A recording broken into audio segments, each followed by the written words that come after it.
Good evening. Good evening. Well, Mr. Anmol Malhotra, after the gloating that you did after the Perth win, I think we'll have to take it a bit easy after India got their backsides walloped. It was fair to say that it was a very convincing victory from the Aussies in Adelaide.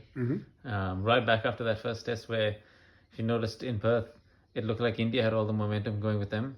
And they're the ones who actually made more changes than Australia did to their side. Australia made a forced change because of injury, and yet it's still Hazelwood was injured and Scott and Boland came in. And with Boland's brilliance and India making those changes, it actually worked to Australia's favour. Yes, I don't know why anybody would want to change a winning side. That's the problem. But Rohit Sharma is a prima donna. He was in India. I think he had to look after his baby or something, wasn't he? What was he doing? His wife had the baby. What was he doing? Well, as far as I could tell, he did want to be there for the birth of the child.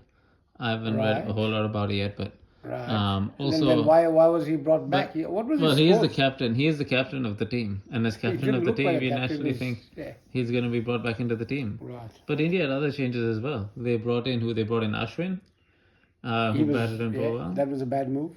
Well, Ashwin he carries the weight of an Ashwin. Player. He was a world-class player, but that was a bad move. Anyway, it was interesting because they've also, if you look at the top of their order, they kept Rahul opening. They kept him at the top of the order, right? Yeah. But I think India's big problem in this game is they just couldn't handle that pink ball. A lot of their batsmen just underperformed in this game because Australia's got that pink ball advantage. You don't see a whole lot of pink ball cricket being played around the world. Yet Australia does do it. Australia plays a lot of pink ball compared to other countries in the world. They play at least once in the calendar year now. Adelaide's become their test. And it's become a fortress for them because they just know how to use it better than other teams do. Yes, Anmol, I think the Indian cricket team made 3 changes to a winning side and lost. Australia made just the one change, like you referred earlier, and it was a change because of injury. And that was to a team that had lost by 95 runs in the first test. So that speaks for itself. Yes, I just don't get this, Rohit Sharma coming and going when he pleases. The Indian cricket team is a team who wants to be seen as progressive and modern, yet they fail at big calls, because if they did well and win the second test, they're 2-0 up in the series. Now they are on the back foot, well and truly. And there's a very short turnaround between this test and the next test. Correct. Next test starts on the 14th of December. Yep. Only about 4 or 5 day turnaround. So the first test is about 10 days. So that's maybe the regrouping that Australia needed as well. That's right. So get their timing in that favour. But I still think this pink ball thing, Australia has not lost a pink ball test now. And if you look at how Mitchell Starc bowled in the first innings, he took 6 wickets. Took a wicket with his very first ball. Right. Took some unbelievable wickets. That LBW of Ashwin, almost unplayable delivery. Yes. Bowling Nitish Rana, bowling Shubman Gill in the second innings, I believe. Then you look at Pat Cummins, he took a 5-wicket haul. You look at Boland, he was taking a wicket on his first ball. Yeah.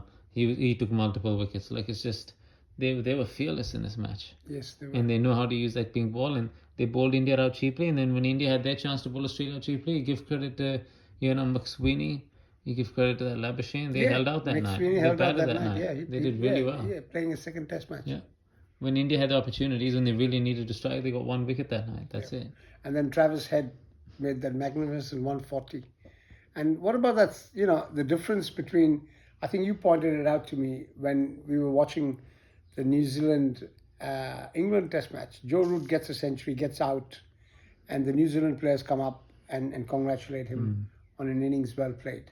Siraj literally gets thrashed to all parts of the Adelaide Oval, and then Travis Head gets out. He gets a very good ball to get Travis Head out, and then he gives him the the bird and uses the F word. That's I think maybe that's to increase the number of Instagram followers. Well, obviously, Siraj, that is. So Travis Head smashes Siraj over the offside, I believe it was, for 6 a couple of balls before. Then Siraj gets him out bowled, Then apparently what happened was Travis Head said to Siraj, well bowled. Yep. What we're hearing is Siraj didn't hear that. He thought it was something else. Then he told Travis Head. He swore at Travis Head. Then Travis Head swore back at him. And then that's how the whole thing started. And basically, the Adelaide crowd made Siraj their target for the rest of the match by booing him. Yeah, well, and they booed him relentlessly. When he came out to bat, they booed him. And when he bowled further on, they booed him as well. they'll boo him for the rest of the series. And I just feel like when a guy's made 140, I know you're upset as a bowler. He's hit you to all parts. Yeah. You can't stop the momentum. The game's getting away from the team. You've got him out. Yeah. You've got him out. But cricket is one of those games that's kind of unique. Like, even if after you score 140, you still have to acknowledge the great innings that that person's played. You don't have to give him a hug, a bear hug, and walk to the dressing room with them. But at the very least, thing you can do is just a thumbs up. Acknowledge. It's just some sort of minor. Yeah. And even if you don't acknowledge, it's better not to acknowledge than to acknowledge like this, Yes, than to swear at them. Yeah. No, that's It's just that kind of thing. It just doesn't fly. It just has no. It just has no place in cricket. Exactly. Okay. 1-1, and we go to Brisbane, and then we um, go to the Melbourne. You and I go to the Melbourne Test. Yeah. So just India with their second innings as well. Mm-hmm. Yes. Again, same sort of problems. They were batting under the lights. Australia only lost 1 wicket that time. India lost 5. Yes. And that was a big difference right there. Yeah. Also under lights. And then next morning, India lost their wickets pretty quickly. Any highlights of the match for India? Other than Nitish Reddy Kumar and his batting. No, that was it. There was not many highlights. There were quite a few lowlights. So do you think India will go into the next test in Brisbane a bit more confident? Now it's back to the red ball. It's back to day test match, red ball, not under lights. Won't be swinging probably as much. No, Australia goes in with the momentum. Yeah. That's the honest truth. Australia goes in with the momentum after this huge win, after a huge loss. So 1-1, Australia has all the momentum. It will take a massive effort from India to stop this juggernaut. And then absolutely. So the third test will be in Brisbane. Starts on the 14th. Yeah. We'll do another podcast then. Sure. And looking forward to that. The good thing is that when we go to see the Melbourne Test, whatever happens in Brisbane, the series is well and truly alive. Exactly. And maybe our podcast in Melbourne can even be from the ground. Oh, yes, that should be it. Let's do one from the ground. On the day that we go there or something like that. I think third day, isn't it, that we're going? Yep, okay. All right, sounds good. Sounds good. All right, take care. Cheers.